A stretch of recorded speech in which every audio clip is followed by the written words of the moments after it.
ভুতুড়ে ভোটার নিয়ে আলাদা বৈঠক অভিষেকের। আজ কোর কমিটি বৈঠকে গড়হাজির অভিষেক। 15 মার্চ আলাদা বৈঠকের ডাক অভিষেকের এবং ভার্চুয়ালি ডাকা হলো জেলা সভাপতি ও চেয়ারম্যানদের।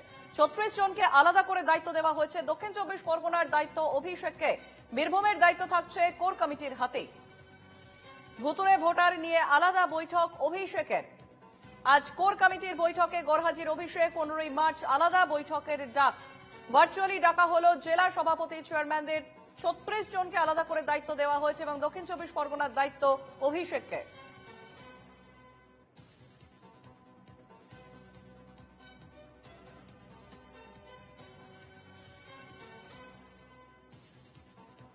এ বিষয় নিয়ে কংগ্রেস নেতা অধীর রঞ্জন চৌধুরী কি বলছেন শুনবো।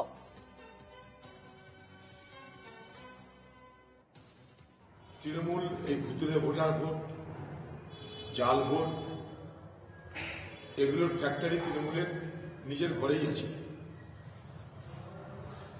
তৃণমূল দল একটা নির্বাচনের নামার প্রক্রিয়া শুরু করেছে, তাই ঢাকঢোল পিটিয়ে এই বাংলায় শিল্প কোথায়, স্বাস্থ্য কোথায়, শিক্ষা কোথায়, সেগুলোর কথা মানুষকে না বলে আপনার বাড়িতে কটা ভোটার আছে, কজন আমাদের ভোট দেয়, কজন দেবে না, কজন মৃত, কজন পরিযায়ী শ্রমিক, তাদের তালিকা তৈরি করছে এই কারণে যাতে নির্বাচনের সময় ভালো করে জাল ভোট, ছাপ্পা ভোট দেওয়া যায়।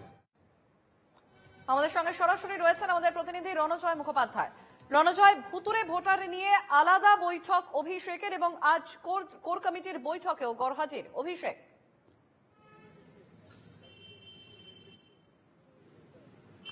দেখো, আজকে কোর কমিটির বৈঠক, প্রথম বৈঠক আজকে তৃণমূল ভবনে অনুষ্ঠিত হলো। সুব্রত বক্সী 36 জনের যে কোর কমিটি তৈরি করে দিয়েছিলেন মমতা বন্দ্যোপাধ্যায়, 27 তারিখ নেতাজি ইন্ডোর স্টেডিয়ামে যে মেগা বৈঠক ছিল সেই বৈঠক থেকে, যে বৈঠকের নেতৃত্বে ছিলেন সুব্রত বক্সী, তিনি হেড করছেন এই 36 জনের কোর কমিটি।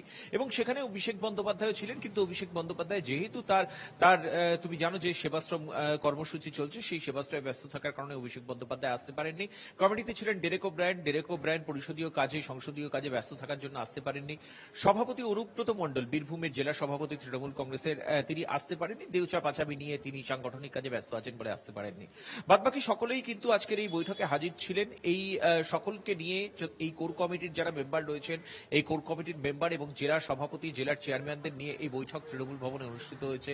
প্রায় ঘন্টা দেড়েকের এই বৈঠক হয়েছে এবং এই বৈঠক থেকে কিন্তু যেটা অত্যন্ত গুরুত্বপূর্ণ বিষয় সেটা হচ্ছে প্রত্যেককে, এই যে 36 জন মেম্বার রয়েছেন কোর কমিটির, তাদের প্রত্যেককে 3টে থেকে 4টে করে জেলার দায়িত্ব দেওয়া হয়েছে।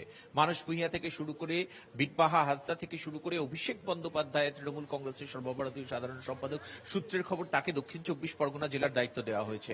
তৃণমূল কংগ্রেসের সভাপতি সুব্রত বক্সী তিনি নিজে দেখবেন দক্ষিণ কলকাতা। তুমি জানো যে দক্ষিণ কলকাতা ভীষণভাবে ক্রুশিয়াল। এই মুহূর্তে ভবানীপুরে বিজেপি তাদের কার্যালয় করছে, শুভেন্দু অধিকারী তিনি বলেছেন, এবং সেই জায়গা থেকে স্বয়ং মমতা বন্দ্যোপাধ্যায়ের যে ভবানীপুর আসন, সেই আসনটাকে টার্গেট করছে রাজ্য বিজেপি, যেটা কিন্তু ভীষণভাবে একটা পলিটিক্যাল একটা বিতর্ক ইতিমধ্যেই তৈরি হয়ে গেছে ইলেকশনের 1 বছর আগে থেকে। তো সেখানে সেই জায়গাতে বিশেষ নজর দিচ্ছে তৃণমূল কংগ্রেস।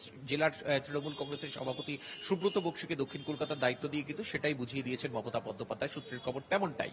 এবং এই জায়গা থেকে এরপরে আজকের এই বৈঠকের পরে মমতা বন্দ্যোপাধ্যায় 27 তারিখে এই যে ফেক ভোটার তিনি সামনে এনেছিলেন, এবং তারপর থেকে আমরা দেখেছি তৃণমূল কংগ্রেসের সমস্ত ধরনের নেতা, বড় মেজর ছোট সমস্ত ধরনের নেতা, মন্ত্রী থেকে শুরু করে বিধায়ক, সাংসদ থেকে একদম তোমার পঞ্চায়েত বা পুরো প্রতিনিধি যারা রয়েছেন, তারা কিন্তু পরদিন থেকেই এই ভোটার লিস্ট যাচাইয়ের কাজে নেমে পড়েছেন। বাড়ি বাড়ি গিয়ে তারা ভোটার লিস্ট যাচাই করছেন এবং যেখানেই কোনো রকম তারতম্য দেখছেন, কোনো রকম বৈষম্য দেখছেন, ভুলভ্রান্তি দেখছেন, সঙ্গে সঙ্গে নোট করে রাখছেন, রিপোর্ট তৈরি করছেন।